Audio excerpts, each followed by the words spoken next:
Papa Steve's here, and today I'm in my area where I like tinkering with things. Different ideas, and occasionally I come up with a bright idea. Today I want to work on decoding 7-segment displays.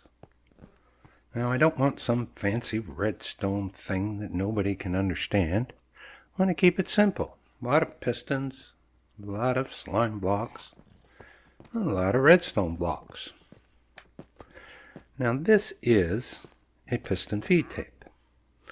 Well, there's 4 pistons, 2 going left and right, and 2 going up and down. Currently, the left and right are extended, and the up and down are not extended. Now, when we flip this lever, it extends those pistons, pushing redstone blocks, causing the pistons to shift. Now the up and down are extended, and the left and right are not. Okay, same on this end. Straightforward. Press it again. They switch, and it actually pushes these redstone blocks along the line. It's kind of difficult to see when I'm flipping a lever. So let's get rid of the lever. We'll throw some redstone dust down and use this clock circuit. Now it's much easier to see how the redstone blocks get shifted along and cycle around. And this is our piston feed tape. Now we can speed it up and make it go quite quick. But if I run into trouble doing this, and that block start glitching out or something, it ends up malfunctioning. It's quite large, yet very skinny, only 1 block wide. Okay. There we go. This is a little bit hyper. Also, it doesn't help with the displays. It makes all the numbers blur together. Turn this off. Note the obsidian up there limit how far they can be pushed. Now, I'm starting to build up the different digits. There's 10 blocks in total in our line of piston feed tape. The redstone block, as it gets pushed along, will power pistons. Each one of those pistons represent one of the digits. This side of our piston feed tape will represent the even numbers. So there'll be the 6 and the 4 and the 2 and the 0. As the redstone block cycles around, it will engage each individual number to be displayed on our 7-segment display. Now, the other side will represent the odd numbers. So the 7, 5, 3, 1, and 9. So note at the top we have honey blocks and slime blocks and honey blocks. Noting that the slime and honey don't stick together, so they can easily cycle back and forth. Now how I plan on getting the power to the segments is you use this. A redstone dust with the redstone block directly above it will power that redstone dust and turn on the lamp. We break this block. Notice beside the redstone line, no power. Directly above, power. So those lines of stone up there will be where the redstone is, and the slime and honey blocks above it will be where our redstone blocks go.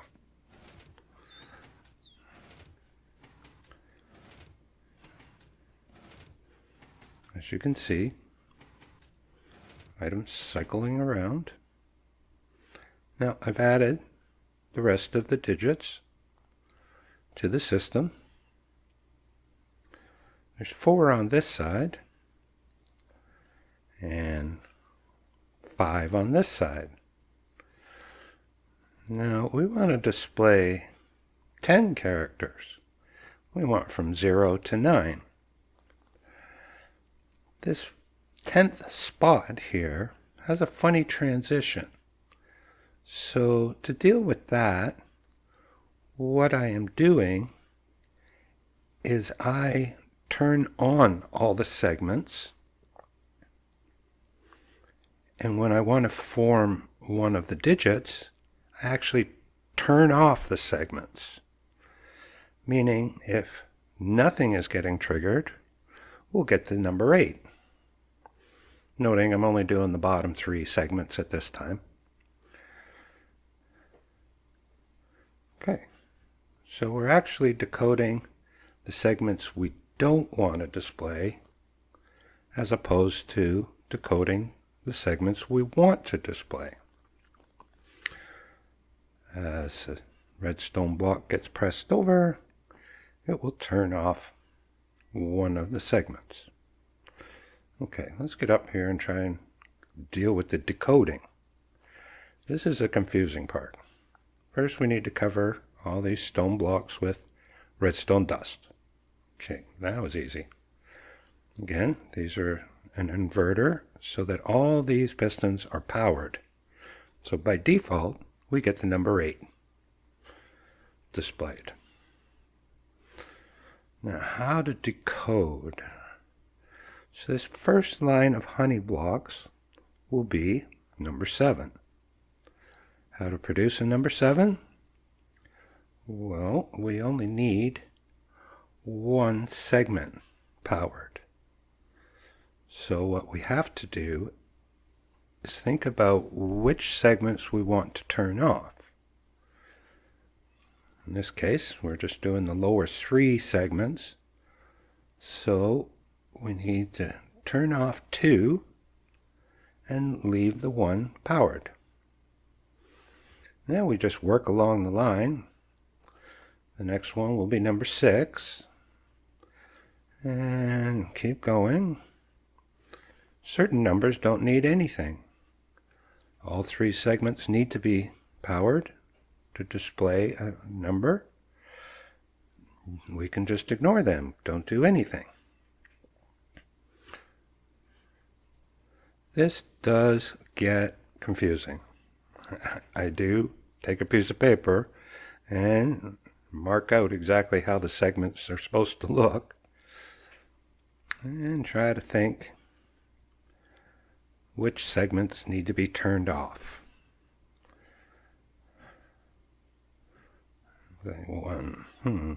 Okay. Still thinking my way through this. Remembering the honey blocks go from right to left, so you have to put your redstone blocks to the right of the redstone. Not side by side. Really should turn this machine off to do this. Let's press on.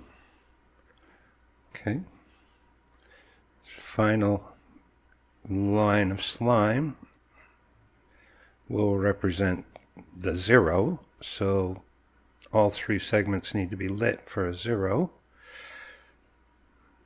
And the final one is a 9.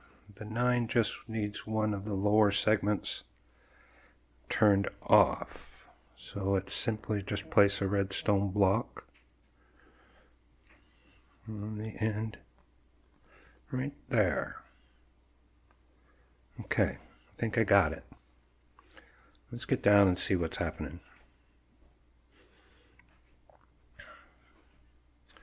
And get out front, take a look. Again, this is just the bottom 3. And as it cycles through the digits, I think I messed up. Let's see. Yeah, I definitely messed up. the segments I want. Yeah, the segments I want should be, the ones on the left should be on the right, and the ones on the right should be on the left. I've got it backwards. No big deal. I can switch that. Okay.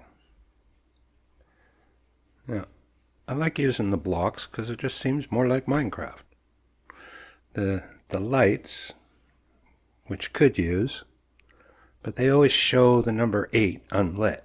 And I don't like that. Okay, here's our completed system. I've added another layer for 3 more segments, and then at the very top there's a single line for that final 7th segment. Slime block pushes the redstone block up, powers the pistons, slides it over, and see all our displays as they get presented. There's the number 3. Now, I've often thought I should put this, hook this up to the button that lets me into my base. This way I can keep a count of how many times I've entered my base, or if somebody has come into my base when I wasn't there. Or maybe you want a timer. Maybe you'd like it cycling through the numbers. So there we simply power one of these little clocks, turn it on. Now take a look, and we'll see our numbers cycling through. And remember, I'm decoding what segments are not lit, as opposed to the segments which need to be lit up. This saves a lot of decoding, because if you look at it, there's a lot less signals to be turned off than there is to be turned on.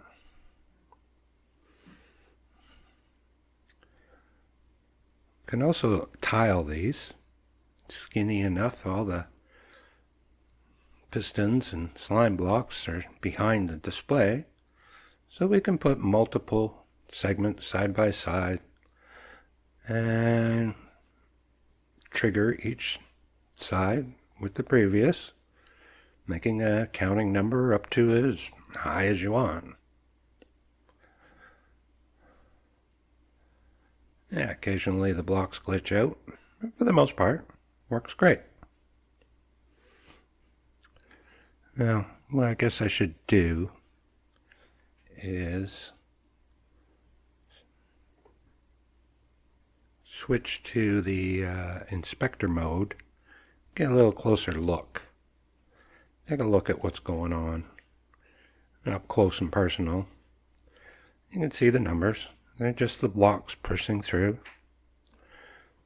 You can see all the pistons with the honey blocks and slime blocks pressing the blocks out, forming our digits. These are our decoders, how we decode which segments we want. And again, which actually what segments we don't want. We turn off segments rather than turn off, with the default always being at 8. And to illustrate even more, you'll note that the 7th segment, the very top one, only needs to be turned off for the 4 and the 1. We don't have to deal with that upper segment for any of the other digits because it is always on. Well, there you have it. My 7-segment decoder without all the fancy redstone. Very mechanical. Can go quite fast, but the numbers are hard to read. There we have it. Counter from 0 to 9.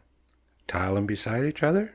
You can make the number as big as you want.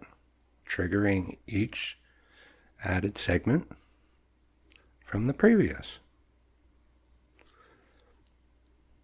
This is Papa Steve's signing off.